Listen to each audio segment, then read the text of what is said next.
إن الحمد لله نحمده ونستعينه ونستغفره ونعوذ بالله من شرور أنفسنا ومن سيئات أعمالنا من يهده الله فلا مضل له ومن يضلله فلا هادي له أشهد أن لا إله إلا الله وحده لا شريك له وأشهد أن محمدا عبده ورسوله أما بعد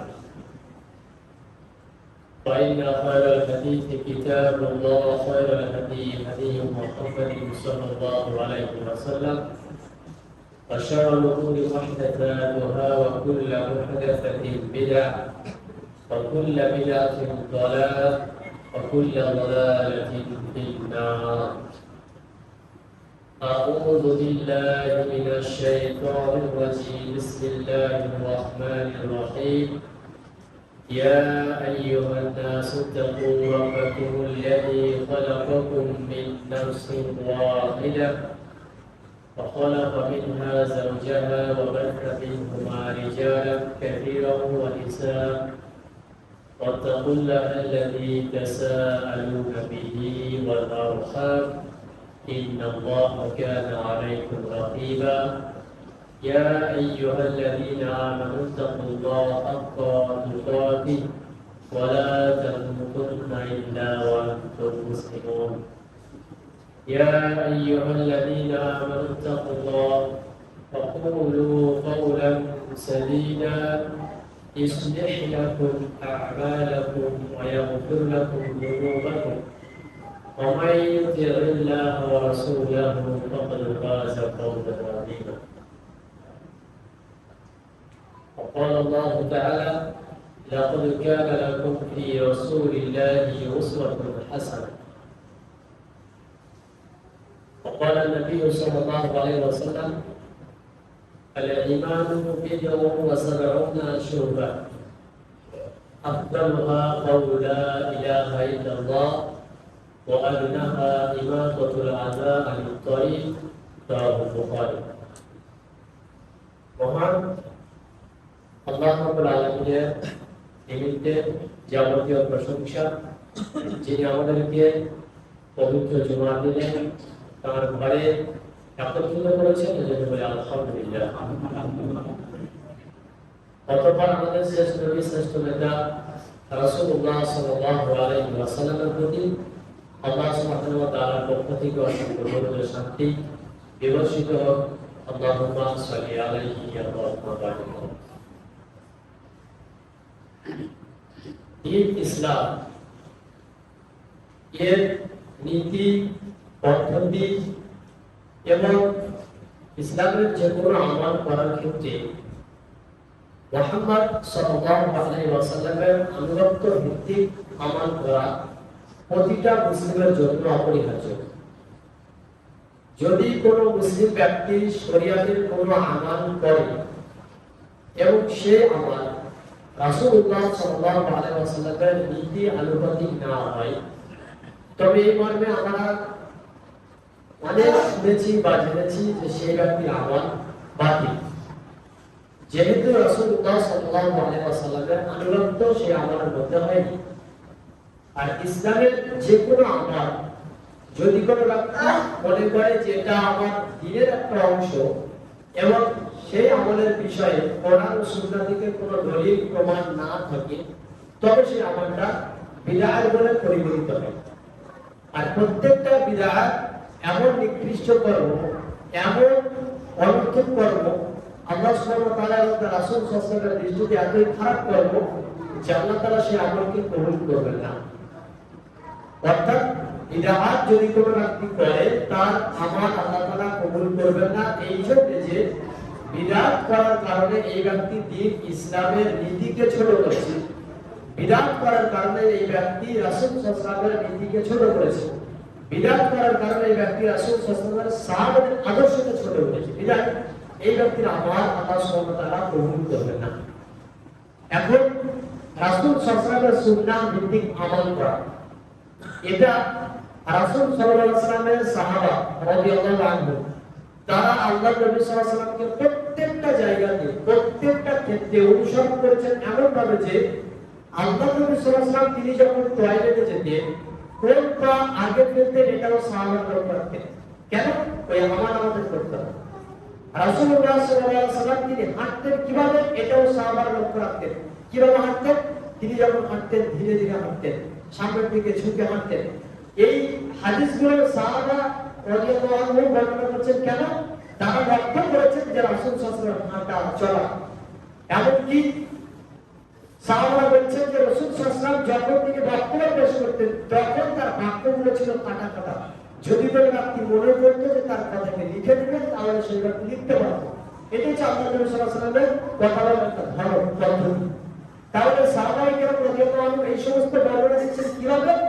রাসূল সাল্লাল্লাহু আলাইহি ওয়াসাল্লামের প্রত্যেকটা নীতিকে প্রত্যেকটা পথ থেকে তারা অনুসরণ করেছেন এবং পুঙ্খানুপুঙ্খভাবে লক্ষ্য রেখেছেন যে কিভাবে রাসূল খেতেন, কিভাবে কথা বলতেন, কিভাবে হাঁটতেন। এমনকি সাহাবা রাদিয়াল্লাহু আনহুম আল্লাহ নবী সাল্লাল্লাহু আলাইহি ওয়াসাল্লাম হাসির দিকে খেয়াল রাখতেন যে আল্লাহ রাসূল যখন হাসতেন কেমন হাসতেন। কেন লক্ষ্য রাখছেন? এই জন্য তাকে অনুসরণ করতে হবে, অনুগত করতে হবে। রাসূলুল্লাহ সাল্লাল্লাহু আলাইহি ওয়াসাল্লামকে সাহাবায়ে কেরাম এত সুন্দর করে অনুগত করেছেন এবং তার প্রত্যেকটা নীতি, প্রত্যেকটা চলন, প্রত্যেকটা বলকে এত সুন্দর করে ফলো করেছেন। হাদিসের পাতাতে দেখলে বোঝা যায় যে সাহাবায়ে কেরাম রাদিয়াল্লাহু আনহুম কিভাবে আল্লাহ নবী সাল্লাল্লাহু আলাইহি ওয়াসাল্লামকে ফলো করতেন, কিভাবে আল্লাহ রাসূলের দিকে তারা লক্ষ্য করতেন, কিভাবে আল্লাহ নবী সাল্লাল্লাহু আলাইহি ওয়াসাল্লামের রাস্তাকে ফলো করা যায় তারা সবসময় আল্লাহ নবীর দিকে তাকিয়ে থাকতেন। এমনকি নবী মুহাম্মদ সাল্লাল্লাহু আলাইহি ওয়াসাল্লাম যখন তিনি টয়লেটে যেতেন তিনি অতক্ষণ পর্যন্ত তার কাপড়কে উঠাতেন না যতক্ষণ নির্দিষ্ট জায়গাতে না পৌঁছাতেন। এটাও সাহাবারা বর্ণনা করছেন। কেন? লক্ষ্য রাখতেন। আল্লাহ নবী সাল্লাল্লাহু আলাইহি ওয়াসাল্লাম প্রত্যেক অপবিত্রতার পরে অর্থাৎ সেটা টয়লেটে যান, ছোট বাইরে হোক বড় বাইরে হোক, প্রত্যেকটা সময় আল্লাহ নবী সাল্লাল্লাহু আলাইহি ওয়াসাল্লাম ওযু করতেন। কারা বর্ণনা করছেন? সাহাবারা বর্ণনা করছেন। কেন বর্ণনা করছেন? এই জন্য তারা লক্ষ্য করেছেন আল্লাহ নবীর সুন্নাহ। কিন্তু দিন যেতে যেতে আস্তে আস্তে প্রত্যেকটা জায়গাতে আমরা লক্ষ্য করছি যে আমাল আছে তবে রাসূল সাল্লাল্লাহু আলাইহি ওয়াসাল্লামের সুন্নাহ ঠিক নেই, আমাল রয়েছে তবে আল্লাহর নবীর সুন্নাহ নেই। একটা সময় হলো উসমান রাদিয়াল্লাহু আনহু জামানাতে, তখন মানুষ হাদিস বানাতে লাগলো, হাদিস তৈরি করতে লাগলো। যখন মানুষ রাসূলের নামে হাদিস তৈরি করতে লাগলো তাহলে হাদিস তো সবার থেকে গ্রহণ করা যাবে না। এজন্য করে সেই সময় দুটো কাজ হলো, আহলুস সুন্নাহ ও আহলুল বিদআহ। যারা আহলুস সুন্নাহ তাদের কাছ থেকে হাদিস গ্রহণ করা হতো, আর যারা আহলুল বিদআহ অর্থাৎ দিনের মধ্যে নতুন কিছু আবিষ্কারকারী এই সমস্ত ব্যক্তিদের কাছ থেকে হাদিস গ্রহণ করা হতো। এখন হাদিস যে টিকে আছে, হাদিস যে আমাদের নিকটে রয়েছে, কিভাবে প্রকাশ হবে তার দুটো পন্থা।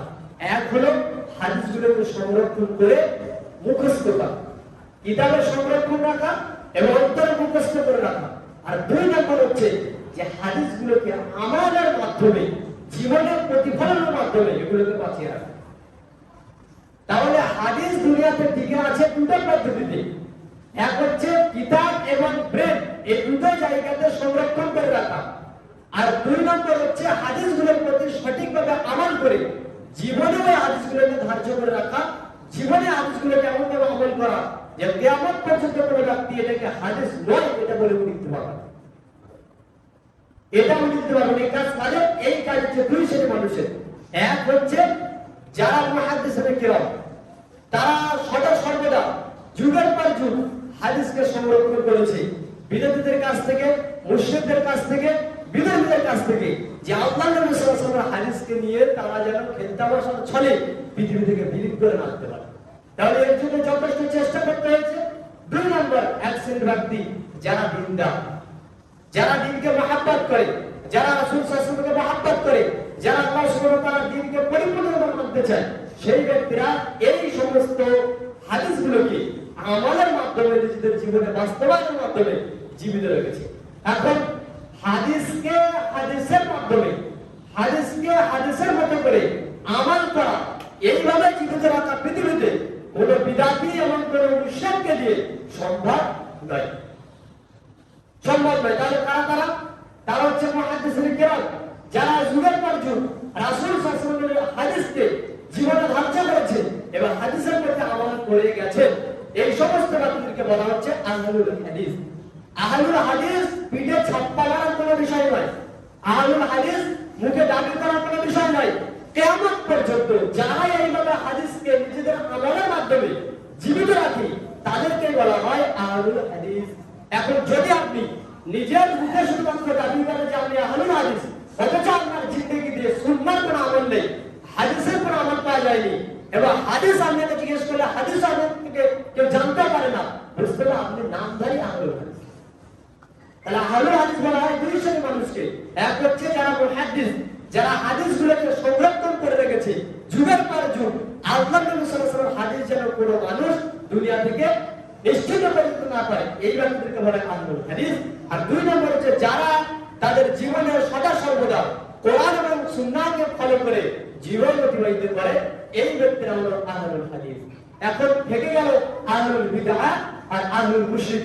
আহলুল শিরক যারা শিরক করে এবং যারা বিদআত করে, তাদের কাছ থেকে এইরকম সুন্নাহ জীবিত থাকবে এটা কোনোদিন সম্ভব নয়। তো আমাদের নিকট থেকে যদি কোনো সুন্নাহ জীবিত থাকে, আমাদের পক্ষ থেকে যদি কোনো সুন্নাহ বেঁচে থাকে এটা মনে করতে পারি, তাহলে ভাববো যে আমি একজন আহলুল হাদিস। আর যদি আমি হাদিস জানি অথচ আমার জীবনে আমল নেই, এবং যুগের পর যুগ দিনের পর দিন যাওয়ার পর দেখা যাচ্ছে আমার শুধুমাত্র নামে রয়েছে আহলুল হাদিস, আমারে কিছু নেই, তাহলে আপনার পক্ষে আহলুল হাদিস শুধুমাত্র মুখে একটা দাবি মাত্র, আসলে আপনি আহলুল হাদিস নন। কেন? যেহেতু আপনি একজন হরফবাজ, বলে বুঝেন কাকে বলা হয়? হরফবাজ মুখে শুধুমাত্র দাবি করে, কাজের কিছু না, এই ব্যক্তিকে বলা হয়েছে হরফবাজ। যারা শুধুমাত্র মুখ চালায় আমি হাদিস কোরআনের অনুসরণ করি, আমি হাদিস মানি, অথচ ওই ব্যক্তির পিছনে আপনি যদি সারাদিন ধরেন, তাহলে ওই ব্যক্তি প্রত্যেকটা হাদিস যখন সামনে আসছে তখন গণনা করছে এটা ফরজ থেকে সুন্নাহ, যখন দেখছে সুন্নাহ আরে না বললেও তো চলে। তাহলে হাদিস কাকে দিয়ে বেঁচে থাকবে? হাদিসের আমার কার জীবন হবে? রাসূলুল্লাহ সাল্লাল্লাহু আলাইহি ওয়াসাল্লাম প্রত্যেক সালাতে, প্রত্যেক পছন্দ সালাতে সারাদিনে 12 রাকাত সুন্নত সালাত কখনো ছাড়তেন না, এবং তিনি বলতেন যদি কোনো ব্যক্তি সারাদিনে 12 রাকাত সুন্নত আদায় করে, তাহলে আল্লাহ তাআলা প্রত্যেকদিন ওই ব্যক্তির জন্য 12 রাকাত সুন্নত আদায়ের জন্য কি করবেন? তার জন্য জান্নাতে একটা ঘর তৈরি করবেন। এখন আপনি যদি হিসাব করেন যে এটাকে ছেড়ে দিলে হয়, তো আগামী 50 বছর পরে আপনার জিন্দেগিতে সুন্নাহ থাকবে না, তাহলে 12 রাকাত সুন্নত বলে কিছু আছে, আপনি কোন ভিত্তিতে দাবি করবেন যে আমি আহলুল হাদিস? কোন ভিত্তিতে দাবি করবেন? রাসূলুল্লাহ সাল্লাল্লাহু আলাইহি ওয়াসাল্লাম তিনি তার জিন্দেগিতে কখনো ইতিকাফ ছাড়তেন না। তিনি তার জিন্দেগিতে যতক্ষণ তিনি সময় পেয়েছেন, যখন থেকে রমজান ফরজ হয়েছে, আল্লাহর নবী সাল্লাল্লাহু আলাইহি ওয়াসাল্লাম ইতিকাফ করতেন। এমনকি এক বছর ছেড়ে যাওয়ার কারণে পরবর্তী সময়ে তিনি আদায় করে দিয়েছেন। কেন? সুন্নাহকে টিকিয়ে রাখতে হবে। কার সুন্নাহ? রাসূলের সুন্নাহ। এই হাদিস যখন আপনি শুনেছেন, আপনার উচিত যে এই হাদিসকে মানার জন্য, এই হাদিসকে পালন করার জন্য লড়াই করে পালন করা উচিত। কেন? রাসূলের সুন্নাহকে টিকিয়ে রাখতে হবে। এই গোটা এলাকার মানুষ যদি ইতিকাফ না করে, একটা সময় আসবে যে ইতিকাফ করলে আবার কি আছে? মানুষ তো জানে না ইতিকাফ কি। রমজান মাসে বসে থাকতে এটা আবার কি জিনিস? আমরা তো আমাদের এলাকায় কোনোদিন করি না। একটা সময় একটা প্রজন্ম আসবে, তারা দেখতে পাবে মাসিদের কোনো মুতাকিব নেই, ইতিকাফকারী কেউ নেই, তাহলে এটা কোনো সুন্নাহ নেই। তাহলে জীবিত থাকবে কাকে? আহলুল হাদিস তারা কাকে দাবি করবেন? আহলুল হাদিস। রাসূলুল্লাহ সাল্লাল্লাহু আলাইহি ওয়াসাল্লাম তিনি রাত জেগে তাহাজ্জুদের সালাত করছেন, পা ফুলে যাচ্ছে, পা থেকে আল্লাহর নবী সাল্লাল্লাহু আলাইহি ওয়াসাল্লামের রক্ত বেরোবে, এরকম অবস্থা, পা এমন ফেটে যাবে, এরকম উপক্রম। আয়েশা রাদিয়াল্লাহু আনহা তিনি বলছেন, আল্লাহর নবী, আল্লাহ তাআলা আপনার পিছনের গুনাহকে মাফ করে দিয়েছেন, আল্লাহ তাআলা আপনার সম্মুখের গুনাহকে মাফ করে দিয়েছেন, আপনি এত কষ্ট করে ইবাদত করেন কেন? তখন আল্লাহর রাসূল সাল্লাল্লাহু আলাইহি ওয়াসাল্লাম তিনি বলছেন, আমি কি আল্লাহ তাআলা শুকরিয়া আদায় করব না? দেখেন, তিনি হচ্ছেন পৃথিবীর সবচেয়ে শ্রেষ্ঠ মানুষ, তিনি হচ্ছেন পৃথিবীর সবচেয়ে পরিষ্কার মানুষ, তিনি হচ্ছেন পৃথিবীর সবচেয়ে আল্লাহকে ভয়কারী মানুষ। তিনি বলছেন আমি আল্লাহর শুকরিয়া আদায় করছি এতটুকু দিয়েছে, রাত জেগে আমি তাহাজ্জুদ করছি, আমার পা ফুলে যায়, অথচ আপনি বলছেন এটা তো সুন্নাহ, না করলেও চলে। তাই আপনি কোন দাবির ভিত্তিতে আল্লাহ ধরে দাবি করেন? আগামী 10 বছরের মধ্যে আপনার জীবন থেকে এই সুন্নাহ উঠে যাবে, কিসের ভিত্তিতে আপনি মনে করবেন যে আপনি আল্লাহ আল্লাহ কিসের দাবি?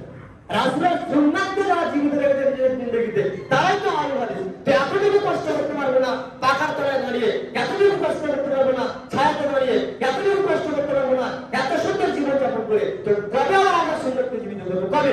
এই সুন্নাহ ঢুকিয়ে রাখলে হবে না। এই ব্যক্তিকে যদি এই সুন্নাহ রেখে দিয়ে যায়, তারপরে এই ব্যক্তি তারাবির সালাত আদায় করবে না, তারপরে এই ব্যক্তি তাহাজ্জুদের সালাত আদায় করবে না। কেন? এই জন্য যে এ যখনই মনে করে নিয়েছে সুন্নাহ হালকা জিনিস, যখনই মনে করে নিয়েছে সুন্নাহ কোনো প্রয়োজন নাই, যখনই মনে করে নিয়েছে যে সুন্নাহ করলে দেখি পাওয়া যায়, না করলে কিছু আসা যায় না, তখন থেকে একটা ইমান দুর্বল হয়ে গেছে। তাহলে সুন্নাত থাকে দেখি গেল রাসূলুল্লাহ সাল্লাল্লাহু আলাইহি ওয়াসাল্লাম তিনি ফরজ করেছেন, নির্দিষ্ট করেছেন যাকাতুল ফিতর সাম মিন তাআমিন, একশা পরিমাণ খাদ্যবস্তুর উপরে আল্লাহর নবী সাল্লাল্লাহু আলাইহি ওয়াসাল্লাম তিনি বলেছেন এটা একশা পরিমাণ খাদ্যবস্তুর উপরে মানুষ কিয়াস করতে করতে করতে করতে একটা সময় চলে এসেছে, কেউ বলছে টাকা দিয়ে দেওয়া যাবে, কেউ বলছে বস্ত্র দিয়ে দেওয়া যাবে, কেউ বলছে আসবাবপত্র দিয়ে যদি কেউ ব্যক্তি যাকাতুল ফিতর আদায় করে তাও দেওয়া যাবে। কেন? এই হাদিসের আসল লক্ষ্য হচ্ছে মানুষের চাহিদাকে পূরণ করা, মানুষের দারিদ্রতাকে দূর করা। বিধায় যদি কোনো ব্যক্তি খাদ্যপত্র না দিয়ে অন্য কোনো কিছু দিয়ে তার দারিদ্রতা দূর করে তাহলে তার সুন্নত পালন হবে। অথচ এটা হচ্ছে মানুষের বিকৃত, মানুষের তৈরি করা, মানুষের মস্তিষ্ক পরিষ্কার বাক্য মাত্র। সুন্নাত ঠিক আছে তাদের মধ্যে যারা ওই সুন্নতকে টিকে রেখেছে, যে রাসূলুল্লাহ সাল্লাল্লাহু আলাইহি ওয়াসাল্লাম তিনি এক সাথ খাদ্য দিয়েছেন, সুতরাং আমরা খাদ্য দেবো। পৃথিবীর সব মানুষ যদি মনে করে যে না টাকা দিলেও চলবে, তবু আমরা বলবো যে না খাদ্য দিতেই হবে, এটা হচ্ছে সুন্নাত। কিন্তু আমি যদি মনে করি যে না যাও একটু দিলেই হলো, আগামী 10 বছর পরে দেখা যাবে এই সুন্নাত দুনিয়া থেকে বিদায় হয়ে গেছে, মানুষের কাছে সুন্নাত নেই, অথচ মানুষ ঠিকই আছে। তাহলে আপনি সুন্নাত তিনি ঠিকই আছেন কিসের ভিত্তিতে? রাসূলুল্লাহ সাল্লাল্লাহু আলাইহি ওয়াসাল্লামের বিষয় আয়েশা রাদিয়াল্লাহু আনহা তিনি বলেন তাহা আল্লাহর নবী সাল্লাল্লাহু আলাইহি ওয়াসাল্লাম তিনি বলেন তাহাররাউ লাইলাতুল কদর, তোমরা লাইলাতুল কদরকে অনুসন্ধান করো, তোমরা লাইলাতুল কদরকে খুঁজে বেড়াও। কখন খুঁজবে? ফিল আশরি আওয়াখির মিন রমাদান, রমজান মাসের শেষ দশকে তোমরা লাইলাতুল কদরকে খুঁজে বেড়াও। রমজান মাসের শেষ দশক বিজয় রাতগুলোতে তোমরা লাইলাতুল কদরকে খুঁজে বেড়াও।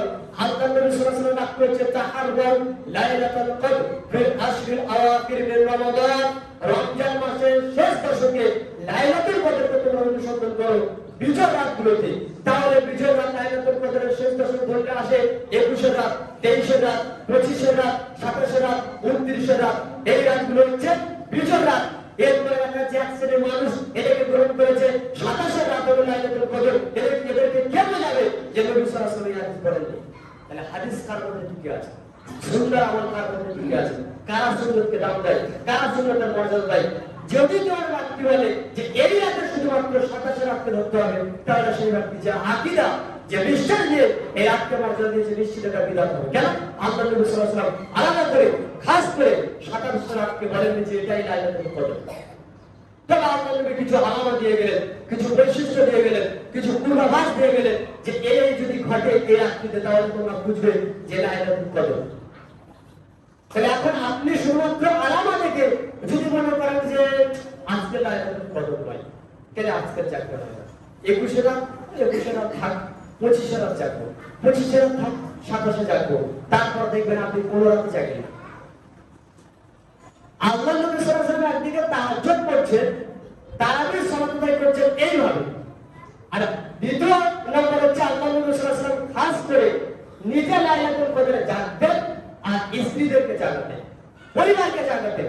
তাহলে আমি আপনি যদি লাইলাতুল কদরকে মনে করি যে এটা হচ্ছে আমাদের রেস্ট নাইট, বিশ্রামের রাত, তাই না? মনে করে এরকম ভেবে নিয়েছি লাইলাতুল কদর মানে বিশ্রামের রাত। আরে আজকে তো ইমাম সাহেব জামাতের সাথে লাইলাতুল কদর তারাবি পড়ায় না, তো আজকে ঘুমানোর তো তাহলে আবার ঘুমাবো না। দেখেন সুন্নাতের মধ্যে কিভাবে জিন্দেগি যারা জীবিত রেখে দেবে। এত অলসতা নিয়ে কি কোনোদিন সুন্নাতকে টিকানো যায় না? এত অলসতা নিয়ে সুন্নাতকে টিকানো যায় না। রাসূলের সুন্নাতকে মানতে হবে, সাহাবারা সুন্নাতকে মেনেছেন, তাহলে এরকম সাহাবাদের জিন্দেগিতে পাওয়া যায় জীবন চলে যাবে রাসূলের সুন্নাতকে ছাড়বে। তো আমরা জীবন একটু ঘুমাই আপনি ছাড়তে চাচ্ছেন, তো আপনি সুন্নাতকে ঠিকাবেন কি দিয়ে? আর আহলে হাদিসে আপনি দাবি করবেন কিসের ভিত্তিতে? তার মানে এই নয় যে আপনি আবার ওই বিধানে যাবেন, তো পড়া তো আছে না, এত কঠিন করে বলেন কেন? তো তুমি আহলে হাদিস নামটা দিলে কেন? ওয়াজিব নয়, যখন থেকে শুনেছে তখন থেকে প্রত্যেকটা সুন্নতের পিছনে একটা করে লাফাত দেওয়া গেছে কি আরে না করলেও তো চলে। তো না করলে যদি চলে, ওটা পৃথিবীর সবাই যদি বুঝে নেয়, তো সুন্নাত কারা টিকিয়ে রাখবে? কারা সুন্নাতকে টিকিয়ে রাখবে?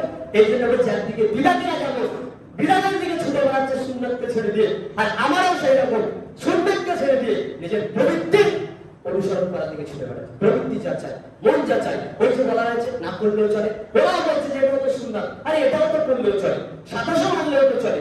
তা আমি যদি 27 কে মানি, এটা যদি বিদাত হয়, তো যে ব্যক্তি এটাকে টোটালি মানে না তার কি? তাহলে রাসূল সাল্লাল্লাহু আলাইহি ওয়াসাল্লামের সুন্নাত প্রত্যেকটা জায়গাতে, প্রত্যেকটা আমলে, এই যে গোটা রমজান চলে গেল, প্রত্যেক রমজানের সব সুন্নাতের বিরোধী। বিরোধীদের কাছ থেকে যত আমল দেখবে প্রত্যেকটা আমলের পিছনে রয়েছে সুন্নাতের বিরোধী।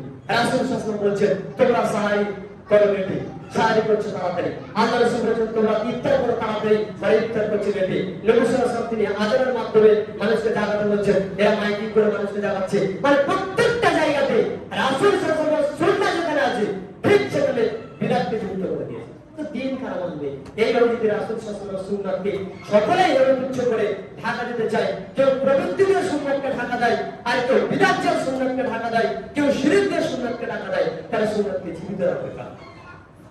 মহান আল্লাহ সুবহানাহু ওয়া তাআলা তিনি পবিত্র কোরআনে উল্লেখ করেছেন সূরা আযাবের 21 নম্বর আয়াতে, লাকাদ কানা লাকুম ফি রাসূলিল্লাহি উসওয়াতুন হাসানাহ। তোমাদের মধ্যে রয়েছে মুহাম্মদ সাল্লাল্লাহু আলাইহি ওয়াসাল্লামের মধ্যে সর্বোত্তম আদর্শ।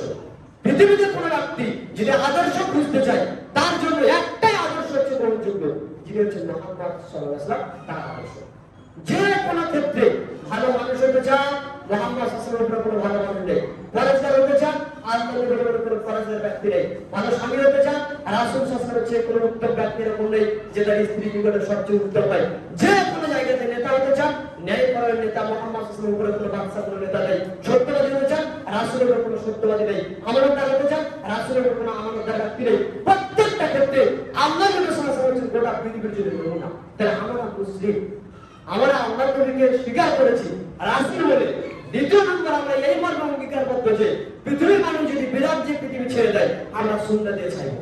পৃথিবীর মানুষ যদি শিরক দিয়ে পৃথিবীকে ছেড়ে দেয়, তাহলে আমরা ওই শিরককে দূর করে তাওহীদ দিয়ে পৃথিবীকে ঢেকে দেবো। এটা হচ্ছে আমাদের একটা প্রতিজ্ঞা, আন্তরিক প্রতিজ্ঞা। এটাকে আমরা যতক্ষণ না বাস্তবে নিয়ে আসবো ততক্ষণ আমাদের কোনো লাভ নেই। এই জন্য রাসূল সাল্লাল্লাহু আলাইহি ওয়াসাল্লামের সুন্নাহকে কখনো ছোট করা যাবে না। সাহাবারা আল্লাহর নবীকে, আল্লাহ রাসূলের কোন সুন্নাহকে এইভাবে ছোট করে দেখতেন না। অথচ কোন জিনিসটা জায়েজ, কোন জিনিসটা নাজায়েজ, কোনটা হারাম, কোনটা হালাল, কোনটা সুন্নাহ, কোনটা মুবাহ, এটা আমাদের থেকে হাজার গুণে সাহাবারা বেশি জানতেন, তাই নাকি? অথচ রাসূল সাল্লাল্লাহু আলাইহি ওয়াসাল্লাম সাহাবারা কোন ক্ষেত্রে সুন্নাহ করে বলেন এটা না করলে তো চলে, চলো ছেড়ে দাও। সুন্নাহ করে আল্লাহ রাসূল সাহাবারা কোনদিন বলেননি আরে এটা তো বিদআত, চলো ওটা তো মুবাহ বিদআত, না করলেও চলে, ওটা ছেড়ে দিলে কোনো গুনাহ নেই, কিছুই যায় আসে না, চলো ছেড়ে দাও না।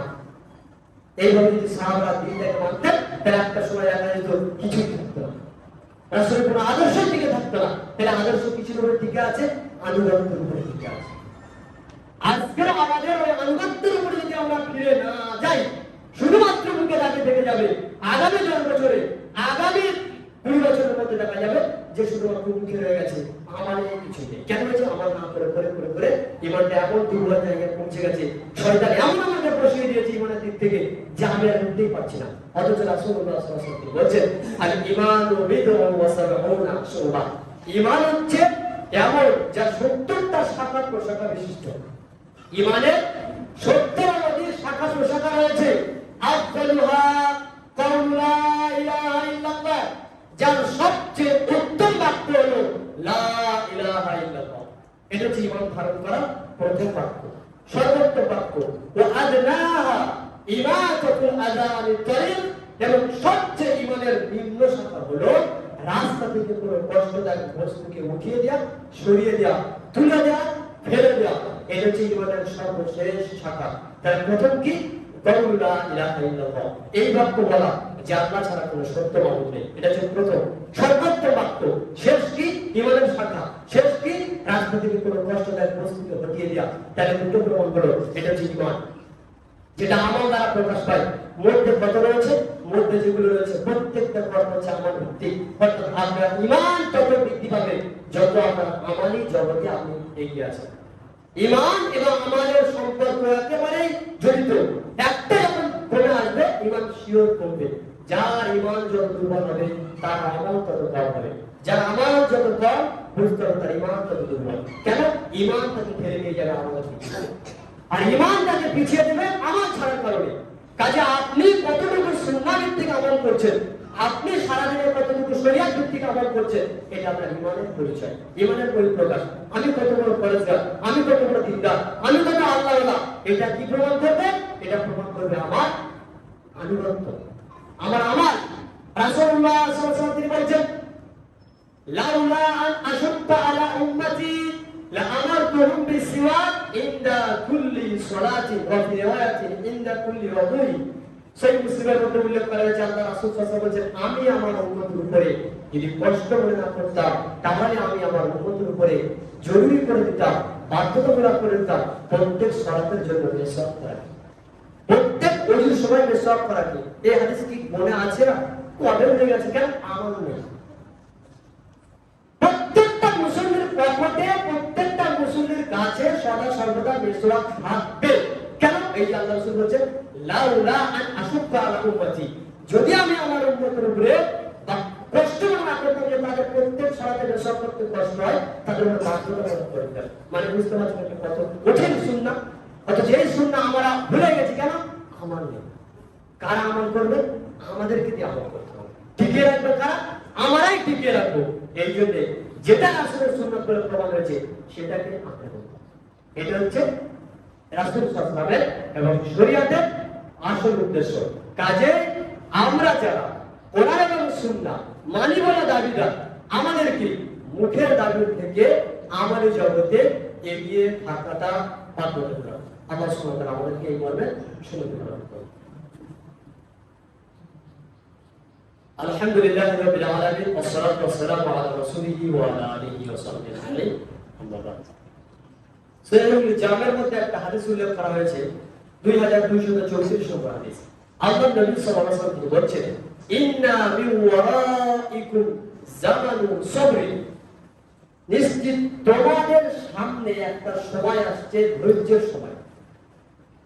ধৈর্যের সময় অর্থাৎ এই সময়ে মানুষ দিনের উপরে টিকে থাকবে কম, দিনের প্রতি আমলকারী হবে কম, সুন্নাতকে ফলো করবে কম মানুষ, সুন্নাতকে আমল করবে কম মানুষ।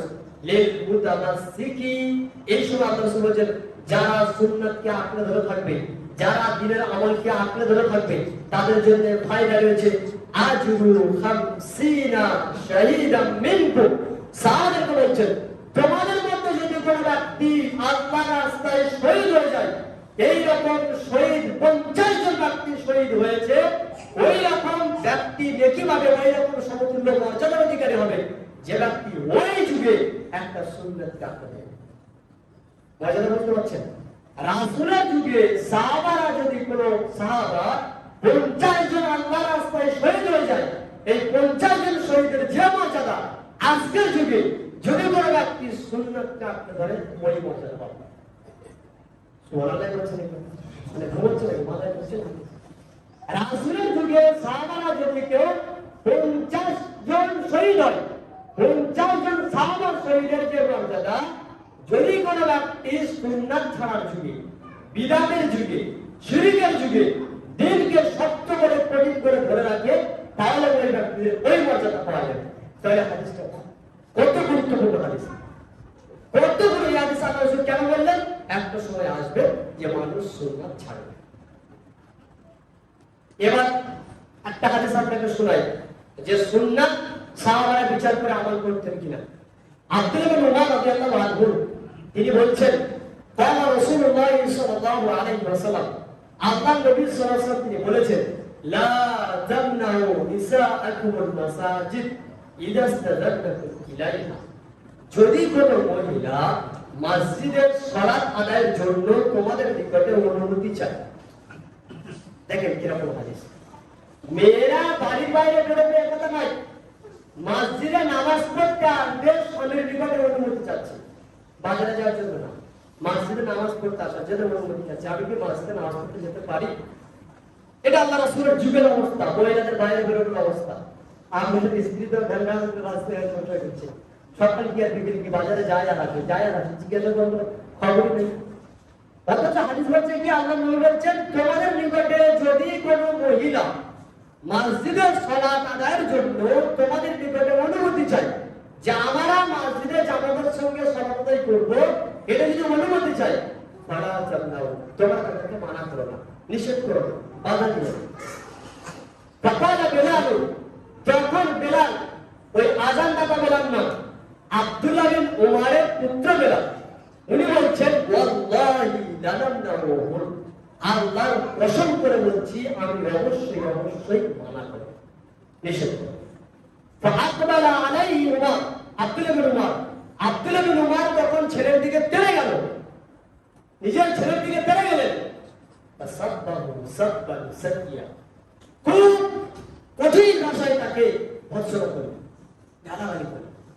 রাবি যিনি হাদিসে বর্ণনা করছেন তিনি বলছেন, মা সামিতুহু মিসলাহু, মা সামিতুহু সাব্বান মিসলাহু কত্তু, আমি তার মুখ থেকে এইরকম কোনদিন ছেলের বা সন্তানের জন্য ভৎসনা শুনি। এত কঠিন ভাষায় ভৎসনা করলেন, এত কঠিন ভাষায় গালাগালি করলেন। কি ভাষা? তবে হাদিসে উল্লেখ করা হয়, তবে খুব কঠিন ভাষা বলছে, মা সামিতুহু মিসলাহু কত্তু, এইরকম বাজে তার মুখে ভৎসনা কোনদিন আমি শুনিনি। কি বললেন ছেলেকে? আকুলু আন রাসূলুল্লাহ সাল্লাল্লাহু আলাইহি ওয়াসাল্লাম ওয়া তাকুলু আন মাইলাহু, আমি তোমাকে বলছি আল্লাহর নবী বলেছেন মহিলাদেরকে মসজিদে মানা করো না, আর তুমি বলছো মানা করো। আর দরাবাহু আলা সাদরি, ছেলের বুকে করে একটা চড় মারলেন পৌঁছে। এবার আপনাকে আমি নিয়ে আসি, মহিলাদের মসজিদে সালাত আদায় করা ওয়াজিব নাকি জায়েজ? জায়েজ। মহিলাদের সবচেয়ে উত্তম জায়গা হলো বাড়িতে সালাত আদায় করা, তবে মসজিদে যদি ব্যবস্থাপনা থাকে তবে তারা আসতে পারে, অনুমতি আছে। না এরা কোনো আমাদের কথা নয়, জায়েজ করা হয়েছে, মানে অনুমতি দেওয়া হয়েছে জাস্ট। তাহলে এটা তো সুন্নাত নয়, শুধুমাত্র অনুমতি। তাহলে অনুমতি জিনিসকে যদি কেউ নিষেধ করে, ছেলেকে তিনি গালাগালি করলেন কেন? ছেলেকে তিনি চড় মারতে গেলেন কেন? ওই যে আল্লাহ নবী বলেছে মানা করো না, তুমি মানা করা তারা হিসেব করেছেন, তারা এটা জায়েজ কি সুন্নাত না বলতে তো পারবে না, ছাড়ো তো জায়েজ না, কিন্তু হয় গেলেও হয়, সমস্যা নেই। এটা তো বলতেন না, বলেননি কেন? রাসূল বলেছেন তাদেরকে মানা করো না, তুমি মানা করেন কে? তুমি মানা করেন কে? আব্দুল রহমান রাদিয়াল্লাহু আনহু তিনি একদিন মসজিদে নামাজ পড়তে গেলেন, আযান হয়ে গেছে, উনি বললেন এই মসজিদে সালাত আদায় করব। ওনার সঙ্গে নাফিল রয়েছে, আব্দুল ইবনে উমর, মানে উমরের পুত্র আব্দুল্লাহ, তিনি এক মসজিদে গেলেন সালাত আদায় করার জন্য। আগের যে হাদিসটি উল্লেখ করলাম সহিহ মুসলিম 444 নম্বর হাদিস, এই হাদিসটি উল্লেখ করেছে 59 পৃষ্ঠা, তিরমিজির মধ্যে উল্লেখ করা হয়েছে। তিনি এক মসজিদে গেলেন, মসজিদে ইমাম সাহেব মুয়াজ্জিন সাহেব আযান দিয়ে দিয়েছে, তারপর কি ফাসাওয়াবাল মুয়াজ্জিন আওয়াজ হচ্ছে নামাজের জন্য। মানে আমাদের এদিকে যেমন ফজরের সময় হাঁকা হয়, একবার আযান দিয়ে একবার বলা হয় 15 মিনিট বাকি, 20 মিনিট বাকি, চলে আসো, তো যখন ফাসাওয়াবা মানে দ্বিতীয়বার ডাকা হচ্ছে, দ্বিতীয়বার হাঁকা হচ্ছে, তখন আব্দুল ইবনে উমর তিনি বলছেন, ও ফরিজ বিনা, কে আছো আমাকে মসজিদ থেকে বের করে দাও। ওই সময় তিনি অন্ধ ছিলেন, বয়স হয়ে গিয়েছিল, তিনি অন্ধ ছিলেন। তিনি বলছেন, আমাকে এই মসজিদ থেকে বের করে দাও, কে আছো? কেন? ফাইন্না বিদআতু, এই বিদআত মসজিদ, এটা কোন মসজিদ? এটা বিদআতি মসজিদ। ফালাম ইউসাল্লি ফিহা, তিনি এই মসজিদে সালাত আদায় করলেন না, মসজিদ থেকে বের হয়ে গেলেন। কেন? কেন? ওই যে আল্লাহ নবী সাল্লাল্লাহু আলাইহি ওয়াসাল্লাম আযান দিতে বলেছেন, আযান, তারপর হাঁকা কিসের? নামাজ পড়লে হয়ে যাবে নাকি? বেরাতের পিছনে নামাজ পড়াতে যাবে, তুমি বেরিয়ে গেলেন কেন? রাসূল সাল্লাল্লাহু আলাইহি ওয়াসাল্লামের সুন্নাহ যেটা টিকে আছে, তুমি বেরাত করার ক্ষমতা দেখো। এটা হচ্ছে সাহাবাদের ইমানি মজবুত, ইমানি শক্তি, ইমানি ক্ষমতা। তারা ওই মসজিদে সালাত আদায় করবে না কেন? এখানে সুন্নাত কবুল করা হয়েছে। তাহলে সুন্নাতকে এইভাবে টিকে রাখতে হবে, বুঝছো? এইভাবে সুন্নাতকে টিকে রাখতে হবে। ওই ইংলিশ করে নাকে মুখে কথা বলে আর সুন্নাত বলে ছেড়ে দিয়ে, আর তারপর একবার মুখে আর একবার পিছন দিয়ে কথা বলবে, তারপর থেকে সুন্নাত যদি পড়া নেই, সব শেষ। সাহাবা এইভাবে সুন্নাতকে ধারণ করতে পারে। আর একটা হাদিস শোনাই, সেই মুসলিম মধ্যে উল্লেখ করা হয়েছে, মারওয়ান বিন হাকাম তিনি বলছেন, আবু সাঈদ খুদরি তিনি বলছেন, আমি আল্লাহর নবী সাল্লাল্লাহু আলাইহি ওয়াসাল্লামের সঙ্গে একবার নয়, দুইবার নয়, বহুবার ঈদের সালাত আদায় করেছি, বহুবার ঈদের সালাত আদায় করেছি। এমন অবস্থায় একবার এলো মারওয়ান বিন হাকামের সময়। মারওয়ান বিন হাকাম তখন হচ্ছে আমাদের নেতা, আমাদের শাসক। আমি ওনার হাত ধরে ধরে যাচ্ছি, ঈদগাহে যখন আমি গেলাম তখন দেখছি যে উনি আমার হাত ধরে টানছেন মেম্বারের দিকে, আর আমি ওনাকে হাত ধরে টানছি ওই আমাদের মুসাল্লার দিকে। তার মানে ঈদের দিনে সর্বপ্রথম যেটা শুরু হবে সেটা হচ্ছে সালাত দিয়ে। তো মারওয়ান বিন হাকাম বলছেন যে এখন সালাত দিয়ে শুরু হবে না, এখন আগে খুতবা হবে। কেন? নামাজ পড়ার পরে মানুষ সব পালিয়ে যায়, এই জন্য আমি এখন আগে খুতবাটা দিয়ে নেবো, তারপরে সালাত আদায় করাবো। তো যখন হাত ধরে টানছেন তখন আবু সাঈদ খুদরি তিনি বলছেন, আমি জিজ্ঞেস করলাম, আরে না ইফতিতাউ সালাত, আরে নামাজ দিয়ে শুরু হবে, সেটা কই? আপনি মেম্বার দিকে যাচ্ছেন কেন? নামাজ দিয়ে শুরু করেন।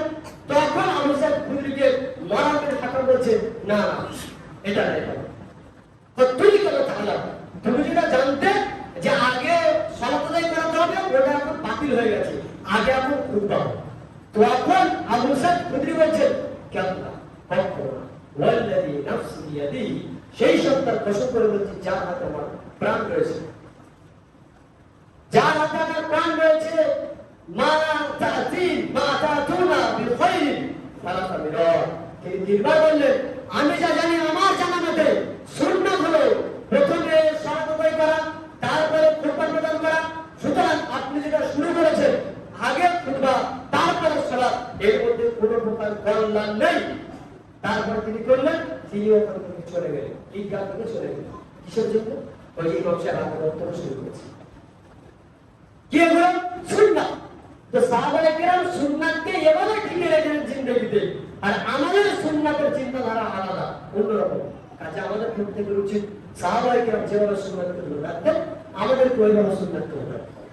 মানুষ মনে করলো এই যে আপনি খেতে ইফতার তো করতে পারেন, খেতে ইফতার করলে কি আমরা রোজা হবে না? রোজা তো হবে নাকি? রোজা হবে। ইহুদি খ্রিস্টান অনুসরণ করুন, রোজা হবে, নাকি কম হবে, সুন্নাতের প্রতি কি হবে না? তাহলে আপনি এত মারামারি করেন কেন? যে আগে করতে হবে ওইসব সুন্নাত আগেই করবো। গোটা পৃথিবীর সব মানুষ যেটা করলো আমি আগে করবো, তাই এরকম বাকি যত সুন্নাত রয়েছে সেগুলোকে এই নিয়মে ঠিক রাখতে হবে। রফুল ইয়াদাইন, কোরআন বই করবো, মসজিদ ছাত্র ছাত্র, বাপের সাথে ঝগড়া করে ভিটা মাটি ছেড়ে অন্য জায়গায় কাজ করবে, তাও ভালো। রফুল ইয়াদাইন বই কেন? সুন্নাত। এই সুন্নাতকে জীবনে যেভাবে আমি করেছি, প্রত্যেকটা সুন্নাতের মর্যাদা ওইভাবে দিতে হবে। তবে বুঝতে পারবো যে হ্যাঁ, আমরা সত্যিকার অর্থে সুন্নাতকে ভালোবাসি, সুন্নাতের মর্যাদা চাই। আল্লাহ সুবহানাহু ওয়া তাআলা যতটুকু শুনিয়েছেন ততটুকু যে আমল করা সুন্দর করে আল্লাহ আমিন।